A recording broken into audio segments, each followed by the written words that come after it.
আপনি যদি 100 ইন্টারভিউ দেন, এর মধ্যে মিনিমাম 70 থেকে 80% ইন্টারভিউতে আপনাকে একটা কোশ্চেন করবে, এটা হচ্ছে tell me about your self.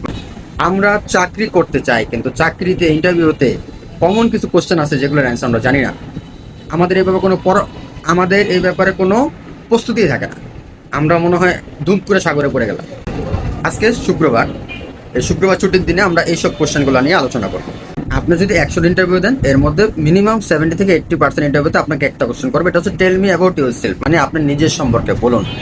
এখন এই কোশ্চেনটা অ্যান্সারটা আপনি এভাবে দিতে হবে যাতে হচ্ছে ওই কোম্পানির কাজে লাগে। মানে অ্যান্সারটা শুনে এরকম যাতে মনে হয় যে এই লোকটাই আমার কোম্পানির জন্য সবচেয়ে বেস্ট পারসন, বা এই লোকটাকেই আমার কোম্পানিতে যদি আমি নেই তাহলে হচ্ছে আমার কোম্পানির এই এখন যে অবস্থা আছে এই অবস্থা থেকে একটু সামনে আগাবে। আমরা যখনই অ্যান্সারটা দেবো তখন হচ্ছে এই জিনিসটা মাথায় রাখবো। জাস্ট আপনার মা বাবা, আপনার বাবা কি করে, আপনার দাদা কি করছে, আপনার ফ্যামিলি ব্যাকগ্রাউন্ড কি, এগুলা কেউ জানতে চায় না। প্লিজ এগুলা দিয়েন না। নিজের সম্পর্কে বলুন, এভাবে বলুন যাতে হচ্ছে আপনাকে কোম্পানির দরকার, এখনই দরকার, এরকম একটা সিচুয়েশন ক্রিয়েট করুন।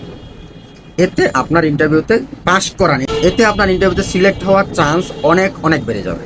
আরেকটা কোশ্চেন আছে, যেমন হচ্ছে হোয়াট আর ইউ স্ট্রেংথ, মানে হচ্ছে আপনার শক্তিশালী দিক কোনটা, মানে হচ্ছে আপনি কোন জিনিসটা সবচেয়ে ভালো পারেন।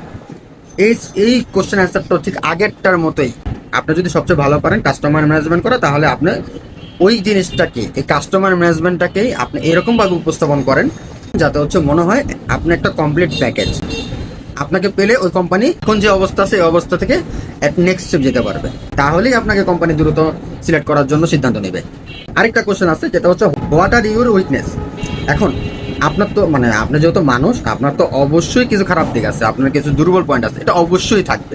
এখন কথা হচ্ছে আপনি আপনার উইকনেসগুলোকে এরকম সুন্দর করে প্রলেপ দিয়ে উপস্থাপন করবেন যাতে এটাকে অত বেশি উইকনেস মনে না হয়। যেমন ধরেন আপনার এরকম সমস্যা হচ্ছে, আপনি টাইম ম্যানেজমেন্ট করতে পারেন না, তখন আপনি কি বলবেন? তা আপনি বলবেন যে হচ্ছে আমি প্রিভিয়াস কোম্পানিতে যখন কাজ করতাম তখন কাজের মধ্যে এমন মগ্ন হয়ে যেতাম যেটা হচ্ছে আমার রাত্রে কয়টা বেজে যেত আমার এরকম মনে থাকতো না। এতে কি হতো, পরের দিন সকালে আসতে আমার একটু লেট হয়ে যেত। এতে কি হচ্ছে, এই অ্যান্সারটার মধ্যে আপনাকে প্রথম হচ্ছে আপনি এটা উপস্থাপন করতেছেন যে হচ্ছে আগের কোম্পানিতে আপনি অনেক লেট নাইট করে কাজ করতেন, তার জন্য হচ্ছে পরবর্তী দিন অফিসে আসতে আপনার কিছুটা দেরি হইতো। এতে এই মুহূর্তে আপনি যে কোম্পানিতে ইন্টারভিউ দিতে যাচ্ছেন তারা আপনার যে আগের কোম্পানির প্রতি ডেডিকেশন তা দেখে মুগ্ধ হয়ে যাবে। যেমন আপনার প্রবলেম থাকতে পারে যে হচ্ছে আপনি অনেক দ্রুত রেগে যান, তাহলে আপনি কি বলবেন? যে আমি খুব পারফেকশন হওয়ার চেষ্টা করি, তার জন্য হচ্ছে যখন কেউ ভুল করে আমি ব্যাপারটা মেনে নিতে পারি না। আমি চাই হচ্ছে কোম্পানির যে কাজগুলো যেভাবে করবে যাতে ওনারা খুব ভালোভাবে করে। এতে কি হবে, আপনার তো খারাপ দিক আছে যে আপনার দ্রুত রেগে যান, কিন্তু আপনি যখন এটা বলতেছেন তখন কি বলতেছেন যে হচ্ছে আমি